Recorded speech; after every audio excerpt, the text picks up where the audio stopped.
जहां एक तरफ चाइना का पूरा शैडो बैंकिंग सिस्टम हिल गया है, जानेंगे क्या हुआ है यहाँ पर। तो वहीं दूसरी तरफ हर महीने भारत $1 ट्रिलियन जोड़ेगा, ये किसका कहना है और क्या सचमुच में भारत की अर्थव्यवस्था उस तरफ बढ़ रही है। जियोपॉलिटिक्स में बहुत कुछ चल रहा है, हमेशा की तरह जानने को मिलेगा बहुत कुछ। आइए जानते हैं इन खबरों को विस्तार से। सबसे पहले तो सवाल ये उठ रहा है चाइना के अंदर कि शैडो बैंकिंग सिस्टम पूरी तरीके से कोलैप्स हो रहा है। रॉयटर्स की एक खबर देख सकते हैं, चाइना के जोंगजी इन्होंने कुछ ऐसे प्रैक्टिसेस किए जिसकी वजह से दिख रहा है कि चाइना का ये सबसे बड़ा शैडो बैंक डूब रहा है। इस चीज को जुलाई में भी डिस्कस किया गया था और अब जाकर निकल कर आया है जो ये बता रहा है कि $18 ट्रिलियन के एसेट्स मैनेजमेंट वाली ये इंडस्ट्री जिसमें टॉप का जोंगजी आता था, वो बैंकिंग सेक्टर अब यहाँ पर डूब रहा है। अब इन्होंने आखिरकार ऐसा क्या किया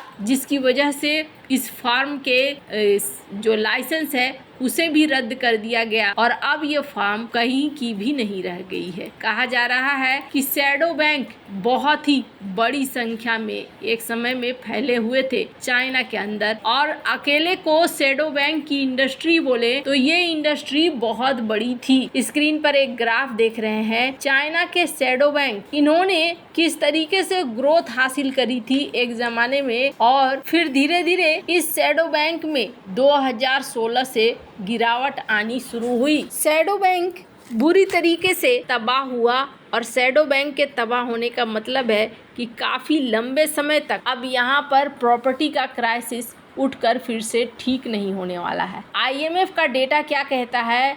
IMF का डेटा कहता है कि $92 ट्रिलियन का ये पूरा का पूरा शैडो बैंकिंग का मार्केट सिस्टम है और ये मार्केट सिस्टम अब यहाँ पर फेल कर रहा है। चाइना के जोंगजी के डूबते ही बहुत सारी चीजें निकलकर सामने आ रही हैं। जोंगजी एक ऐसी संस्था है जिसके ऊपर कुल कर्जा है 460 बिलियन युआन का, और अगर बात करें कि इस फर्म्स के एसेट्स कहाँ दुनिया भर में कितने हैं तो मात्र 200 बिलियन युआन है। अब जोंगजी के एसेट्स को बेचकर भी ये पैसे निकाले नहीं जा सकते हैं, आधे पैसे तो यूं ही डूब गए। चूंकि नियम और कानून को शैडो बैंक फॉलो नहीं करते हैं, इसलिए इसका असर बहुत लंबा समय तक दिखेगा। कई बार ये भी देखा गया है शैडो बैंक गलत गतिविधियों में भी शामिल होते हैं, जैसे कि अल जजीरा की इस रिपोर्ट में आप देख सकते हैं जिसमें ये कहा गया कि ड्रग्स के लिए भी सप्लाई के लिए शैडो बैंक का इस्तेमाल किया गया। अब इसका मतलब ये है कि अभी काफी लंबे समय तक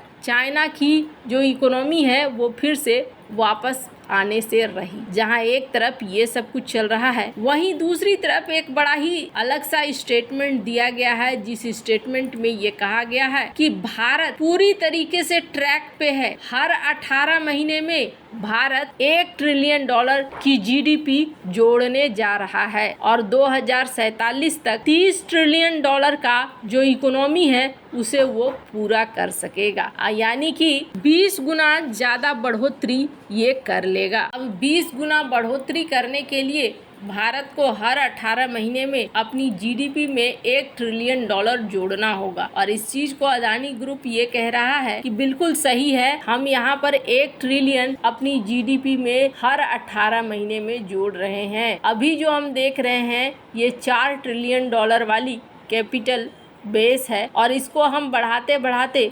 2047 से 2050 $30 ट्रिलियन वाली इकोनॉमी हम बना लेंगे और इसके तहत हम हर 18 महीने में अगले डिकेड तक $1 ट्रिलियन जोड़ते चले जाएंगे। अदानी ने कहा कि भारत स्वतंत्र हुआ और 58 साल लगे भारत को अपने पहले $1 ट्रिलियन की GDP बनने में, उसके बाद 12 साल लगे दूसरा $1 ट्रिलियन और सिर्फ 5 साल में ये तीसरा $1 ट्रिलियन तक पहुंच गया। ऐसा माना जा रहा है कि अगर सब कुछ ठीक रहता है तो भारत विकसित भारत की तरफ बढ़ जाएगा। अब बहुत सारे लोग ये कहते हैं कि ये तो कहीं कहाई बात है, क्या सचमुच में ऐसा है? वर्ल्ड बैंक की एक खबर देख सकते हैं जिसमें इन्होंने कहा है कि भारत की इकोनॉमी बहुत ही स्ट्रॉन्ग है, जबकि पूरी ग्लोबल ग्रोथ पूरी दुनिया की इस वक्त म्यूटेड है, बंद है, फिर भी भारत अच्छा लेवल पे ग्रोथ कर रहा है। इन्होंने कहा कि भारत $1 ट्रिलियन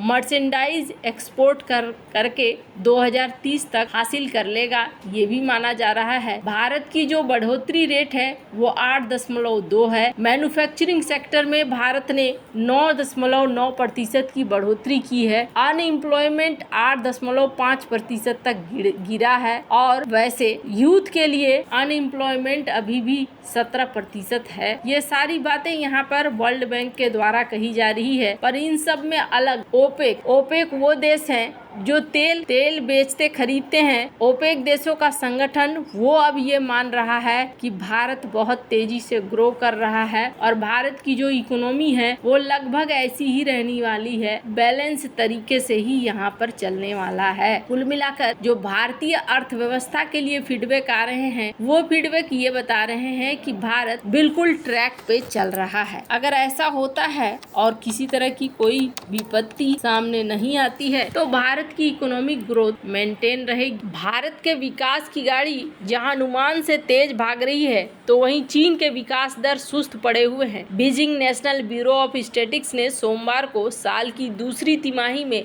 घरेलू उत्पाद के आंकड़े पेश किए हैं। वो चीन की टेंशन को बढ़ाने के लिए काफी है। दूसरी तिमाही में चीन की जीडीपी दर 4.7% है, जबकि पहली तिमाही में ये 5.3% थी। चीन की विकास दर अनुमान से पीछे होती जा रही है। अगर भारत की बात करें तो उसने अनुमानों को पीछे छोड़ते हुए दूसरी तिमाही में 7.6% विकास दर के लक्ष्य को हासिल कर लिया है। चीनी सरकार की ओर से जारी आंकड़ों के मुताबिक 2024-25 की दूसरी तिमाही में जीडीपी ग्रोथ रेट 5.3% से घटकर 4.7 पर आ गई है। मतलब साफ है, चीन में उपभोक्ता खपत और खुदरा बिक्री एक महीने में गिरकर आधी रह गई है। खपत में कमी किसी भी देश की इकोनॉमी के लिए घातक है। वहीं गिरता निर्यात, बढ़ती बेरोजगारी, बूढ़ी होती चीन की जनसंख्या इकोनॉमी पर घातक प्रभाव छोड़ रही है। कारोबार और कंपनियों के कामकाज में चीनी सरकार के दखल के कारण विदेशी कंपनियां परेशान होकर चीन छोड़ने लगी हैं। देश का रियल एस्टेट भारी कर्ज संकट से जूझ रहा है। जहां चीन का आंकड़ा फिसल रहा है तो वहीं भारतीय रियल एस्टेट क्षेत्र चरम पर है और भारत की अर्थव्यवस्था रफ्तार में बढ़ रही है। वैसे जिस तरीके से पूरा सीन चल रहा है, ऐसे में भारत अगर लगातार वृद्धि करता रहा तो भारत को विकसित देश बनने का जो सपना है वो पूरा होता हुआ नजर आ रहा है। वैसे बहुत ही बड़ी चीज इस वक्त हो रही है भारतीय अर्थव्यवस्था में। आपको क्या लगता है, क्या भारत उस ऊंचाई तक पहुंच पाएगा या नहीं? कमेंट कर अपनी राय जरूर बताएं। जल्द मिलते हैं अगले वीडियो में नई खबर के साथ।